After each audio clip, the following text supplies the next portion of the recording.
좋은 아침입니다. 오늘은 1월 8일 목요일입니다. 즐겁고 감사한 하루 되시기 바랍니다. 요즘에 독감이 많이 다닌다고 그러는데 저는 몸이 아픈 건 아닌데 이렇게 목이 매일 쉬어 있습니다. 지금도 이렇게 목이 착 가라앉아 있죠. 속히 좀 주일날 예배 전에 목소리가 좀 다 풀렸으면 좋겠습니다. 그 고대 세계에서 족보는 사실 굉장히 중요한 의미를 가지고 있습니다. 그런데 그 내용이 종종 이렇게 선택적이고 경우에 따라서는 그 의도적으로 조정한 것 같은 그런 모습이 보이기도 합니다. 한국 사람들 족보를 굉장히 중요하게 생각하죠. 그래서 족보에 대해서 나름대로 원칙들이 있는데요. 대개는 족보에 들어갈 가족의 이름을 의도적으로 이 사람은 빼자, 이 사람은 넣자, 이렇게 하는 걸 허락하지 않습니다. 그런데 우리가 잘 아는 마태복음에 나오는 족보 역시요. 일부는 좀 조절이 된 것 같아 보입니다. 예를 들면 별로 중요하지 않은 왕의 이름들이 좀 빠져 있고요. 그렇다고 이 족보가 틀렸다라고 보긴 좀 그렇습니다. 족보의 전반적인 내용이 맞기 때문인 거죠. 자, 오늘 족보에는 그 특이한 기록이 좀 나오는데요. 그 중에 하나가 아마도 나이가 기록된 것일 겁니다. 특히 나이도 많고 또 나이가 많지만 그 나이에도 자식을 낳는 경우들이 이렇게 허다합니다. 아담도 130살에 셋을 낳았고요. 그 후에 800년을 더 살았습니다. 셋은 105살에 에노스를 낳았고 그 후에 807년을 더 살면서 더 많은 자손을 낳았다라고 기록하고 있죠. 이런 기록들을 보면서 많은 사람들이 창세기에 나오는 사람들의 나이가 너무 이 현 시대와 맞지 않아서 이 나이를 좀 줄여야 된다고 생각을 했었던 것 같아요. 그래서 태양력이 아니라 태음력으로 계산해서 나이를 줄여보려고 하는 노력들을 하기도 했고, 또 이 나이들은 실제적인 그 개인의 나이가 아니라 그 가문의 나이다라고 주장하는 학자들도 있었습니다. 또 어떤 사람들은 이 그 히브리 문화의 특징이 이제 모든 것들이 그 구두로 전해져서 나중에 기록이 되거든요. 그래서 구두로 전해지는 과정에 잘못 전해진 것이다라고 주장을 하기도 했습니다. 근데 어느 것 하나 만족할 만한 해석을 만들지는 못했죠. 그러나 이제 최근에 학자들이 볼 때 창조 이후에 바로 그 이후의 세대를 보잖아요. 그 이후에 대략 1000년 정도의 역사가 지금 오늘 족보에 기록이 되고 있거든요. 그러니까 자연의 상태도 지금보다는 훨씬 더 좋았을 것이다. 스트레스가 현대보다는 훨씬 더 적었을 것이다. 또 그 외에 다양한 우리가 알지 못하는 여러 가지 요인들이 현대인보다 훨씬 오래 산 것이라는 주장이 설득력을 가지고 있다고 보죠. 그래서 그 이후로 가면서 이제 수명이 점점 더 짧아졌고요. 또 그 과정에 사실은 죄도 더 늘어나면서 심각해졌기 때문에 수명이 줄어드는데 수명이 줄어드는데 어떤 도움을 줄 수 있었을 것이다 라고 이제 생각이 됩니다. 자, 오늘 족보를 한번 살펴보겠습니다. 먼저 1절, 2절, 3절 먼저 볼게요.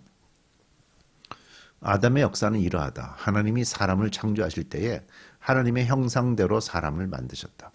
하나님은 그들을 남자와 여자로 창조하셨다. 그들을 창조하시던 날에 하나님은 그들에게 복을 주시고 그들의 이름을 사람이라고 하셨다.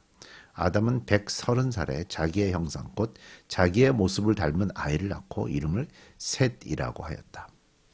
우리가 이제 함께 읽고 있는 이 창세기의 족보를 창세기에서는 아담의 역사라고 말하고 있습니다. 우리가 이제 올해 들어와서 창세기 보고 있죠. 특별히 천지 창조 중에 사람을 창조하실 때의 부분을 지금 다시 표현하고 있다 볼 수 있고요. 이 족보를 통해서 하나님은 아담이 어떻게 창조되었는지를 핵심으로 제시하고 있습니다. 하나님은 아담을 당신의 형상대로 창조하셨고 이 아담은 바로 남자와 여자라고 말씀하고 있습니다. 이 아담이라는 단어는 사람이기 때문이에요. 그래서 하나님은 남자와 여자를 창조하실 때 그들에게 복을 주시며 그들의 이름을 사람이라고 곧 아담이라고 지어주신 겁니다. 다시 얘기한다면 하나님이 창조한 남자와 여자의 주인 누가 창조했냐? 하나님이 창조했기 때문에 아담과 하와의 주인은 바로 야훼 하나님이라는 것을 강조하고 있는 거죠. 사람인 아담이 130살에 셋이라는 후손을 낳았고요. 셋의 후손을 통해서 하나님의 나라가 확장되게 됩니다. 자, 이제 4절부터 보죠. 아담은 셋을 낳은 뒤에 800년을 살면서 아들, 딸을 낳았다. 아담은 모두 930년을 살고 죽었다. 셋은 105살에 에노스를 낳았다. 셋은 에노스를 낳은 뒤에 807년을 살면서 아들, 딸을 낳았다. 셋은 모두 912년을 살고 죽었다. 에노스는 90살에 게난을 낳았다. 게난을 낳은 뒤에 815년을 살면서 아들, 딸을 낳았다. 에노스는 모두 905년을 살고 죽었다. 우리가 이제 셋을 나중에 이제 하나님께서 아담과 하와에게 따로 선물로 주셨고, 셋의 후손이 이제 에노스가 나오죠. 그때부터 이들이 하나님께 기도하면서 하나님을 예배하기 시작했다고 어저께 우리가 말씀에서 봤죠. 그런 것처럼 이 하나님께서 이 아담과 셋의 후손들을 통해서 하나님이 특별한 일들을 계속 펼쳐 가시는 겁니다. 12절, 게난은 70살에 마할랄레를 낳았다. 게난은 마할랄레를 낳은 뒤에 840년을 살면서 아들, 딸을 낳았다. 게난은 모두 910년을 살고 죽었다. 마할랄렐은 65살에 야렛을 낳았다. 마할랄렐은 야렛을 낳은 뒤에 830년을 살면서 아들, 딸을 낳았다. 마할랄렐은 모두 895년을 살고 죽었다. 야렛은 162살에 에녹을 낳았다. 야렛은 에녹을 낳은 뒤에 800년을 살면서 아들, 딸을 낳았다. 야렛은 모두 962년을 살고 죽었다. 에녹은 65살에 무드셀라를 낳았다. 에녹은 무드셀라를 낳은 뒤에 300년 동안 하나님과 동행하면서 아들, 딸을 낳았다. 에녹은 모두 365년을 살았다. 에녹은 하나님과 동행하다가 사라졌다. 하나님이 그를 데려가신 것이다. 무드셀라는 187살에 라멕을 낳았다. 무드셀라는 라멕을 낳은 뒤에 782년을 살면서 아들, 딸을 낳았다. 무드셀라는 모두 969년을 살고 죽었다. 여기 이제 이 족보에서 눈에 띄는 두 사람이 등장하죠. 무드셀라는요, 성경 인물 가운데서 가장 오래 산 사람입니다. 그러나 본문에 8번 나오는 단어가 뭐냐? 죽었다는 단어가 8번씩이나 반복되는데, 무드셀라에게도 적용이 되죠. 그러니까 무드셀라가 장수하긴 했는데, 그의 삶에 눈에 띄는 것이 없었다라는 거죠. 그 다음에 이제 무드셀라를 낳은 아버지 에녹은요, 아들 무드셀라의 오랜 세월과는 전혀 다른 모습을 보여줍니다. 에녹의 생애는 365년, 상대적으로 굉장히 짧죠. 굉장히 상대적으로 짧은 나이입니다.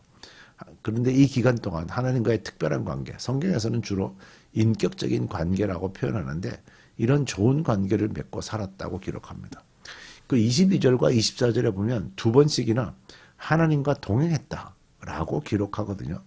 하나님과 동행했다는 것을 해석하기가 이렇게 쉬운 일은 아니지만 여러분이나 저나 막연하게라도 그것이 어떤 모습이었을지 상상할 수는 있습니다. 저도 어떤 모습인 것 같다라는 생각이 들긴 해요. 그래서 이제 하나님은 그에게 죽었다라는 단어를 적용할 수 없도록 그를 죽이신 것이 아니라 그를 데려가셨습니다. 그가 세상에서의 생명을 다하도록 놔두신 것이 아니라 하나님께서 특별히 데려가셨어요. 그래서 에녹은 하나님과 동행하다가 사라졌다. 그래서 그것을 하나님이 그를 데려가셨다라고 성경이 말씀하죠. 그러니까 에녹과 무드셀라, 아버지와 아들 사이인데요. 특별한 모습을 보여주죠. 28절, 라멕은 182살의 아들을 낳았다. 그는 아들의 이름을 노아라고 하고 주께서 저주하신 땅 때문에 우리가 수고하고 고통을 겪어야 하는데 이 아들이 우리를 위로할 것이다 하고 말하였다. 라멕은 노아를 낳은 뒤에 595살을 살면서 아들, 딸을 낳았다. 라멕은 모두 777년을 살고 죽었다. 노아는 500살이 지나서 셈과 함과 야벳을 낳았다. 노아의 아버지 라멕은요, 어제 말씀에 나왔던 가인의 후손 라멕과는 다른 인물입니다. 아담 이후에 1000년이 지나갈 무렵에 노아가 태어나기 전의 세상은 가인의 후손들로 인해서 완전히 멸망 직전까지 타락했음을 알 수가 있고요. 그 고통으로 인해서 부르심이 하늘나라에 상장되어서 하나님이 심판하시기로 결정하는 장면이 이제 내일 6장에 나오게 됩니다. 아담의 셋째 아들, 셋의 후예들이 처음으로 하나님을 예배하면서 하나님의 아들들의 계보를 이어왔습니다. 그의 우선 에녹이 하나님과 동행했다고 특별히 나오는 거 보면 우리가 알 수 있죠. 그러나 가인의 죄의 결과는요, 1000년 동안 이어져서 이제 심판을 앞둔 시기가 되었습니다. 사실 이 창세기의 이 역사들을 우리가 읽고 있지만 21세기를 사는 오늘날도요, 너무나도 그 죄에 대해서 무감각해지는 시대를 살고 있죠.